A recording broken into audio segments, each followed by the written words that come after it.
The legendary Judgement. Once upon a time there was a king by the name King Solomon. He was well known for his wise wisdom and just judgments.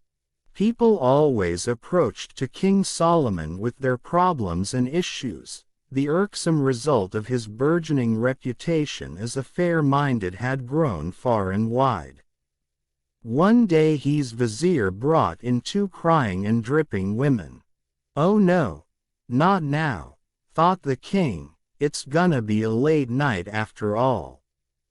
He sunk back into his throne. The vizier presented with such an insignificant case of 2 women who came to the king with 2 young babies, one alive and one dead. They started their complaint as, "My lord, we both live in the same house and each of us has a baby boy. One night her baby died," pointing to the other women, "and she stole my alive baby and left her dead baby by my side.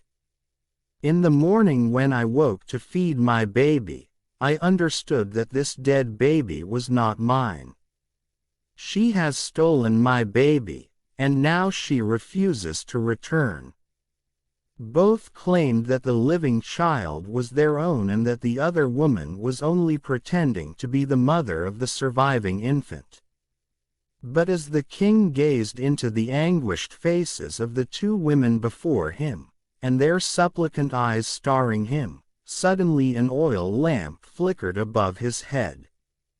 "Bring the baby before me," the king called, inspecting the little cherub for any sign, any line, spot or marking. He squinted like a jeweler at each of the intended mothers, one white and one black.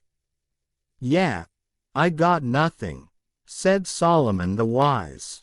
"Let's split the baby into half." "Wait, no wait," erupted the courtroom. What is the issue now?" asked King Solomon. He re-examined the woman on the left.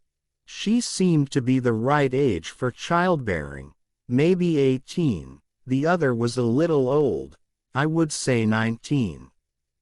Solomon turned it over and decided, with his wisdom, to determine the outcome using a tried and true formula, the one that had never disappointed him. "Each of you claims to be this boy's mother, is this right?" They agreed as one. They nodded. "Excellent." Solomon, using his wise wisdom of God, lays a trap for the women. He orders his soldier to cut the living baby in 2 halves so that both mothers could have half each. The real mother cried out, "Please, O Lord, I beg you, give her the live child. Do not kill him." Whilst the liar exclaimed, "It shall be neither mine nor yours, let's divide it. Which of you," he eyed them with a grin, "is prepared for the execution?" Both the women sobbed. What, not again," said the king. "Was that not a cool decision?" The women kept on sobbing. Exasperated, he asked his vizier for a giant scimitar. "Bring me the one for infants. It's got a kitty on the handle." The vizier couldn't contain himself from crying out loud, "What's going on with you? That's the 5th one you've chopped this week." "Really?" expressed King Solomon. 5 seemed to be excessive. Then again, he said, "No wait, I do have a better idea." The wise king said, "I would spare the child, and threaten the mother. As for the 2 petitioners before me, I have rendered a decision. We don't know which of the 2 young women out there is the deceiver. But we do know she's so indecent and immoral that she's stolen a child from the other. That's why every time I threaten to split the baby in half, both women react."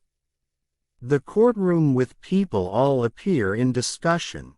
no one quite sure of how the king intends to solve the problem, or perhaps horrified that he has demanded the death of living infant.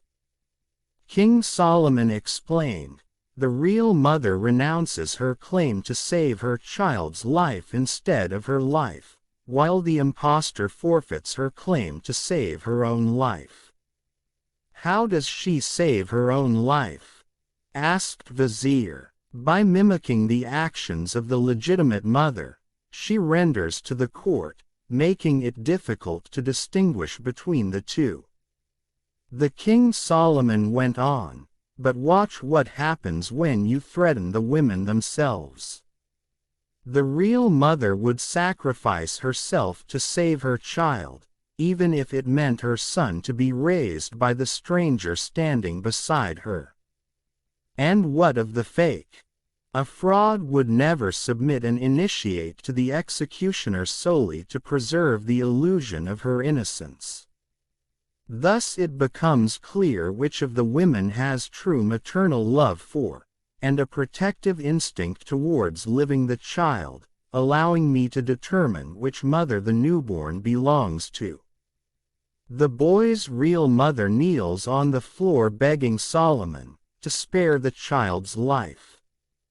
The vizier folded his arms with certitude, although the king had been nodding attentively. While there was undoubtedly nothing to say about being a legendarily just king, he handed the infant to the real mother, who was on her knees begging for his life. Solomon didn't care to wear the title of a legendary Judgments for a short time. I want everyone 2,000 years from now to remember me as a wise ruler, here, there and everywhere. There everyone witnessed after this event, Solomon's reputation grew greatly, and widely, for his good sense and insight of the legendary Judgment. If you like the story, please do like, share and subscribe. Thank you for listening.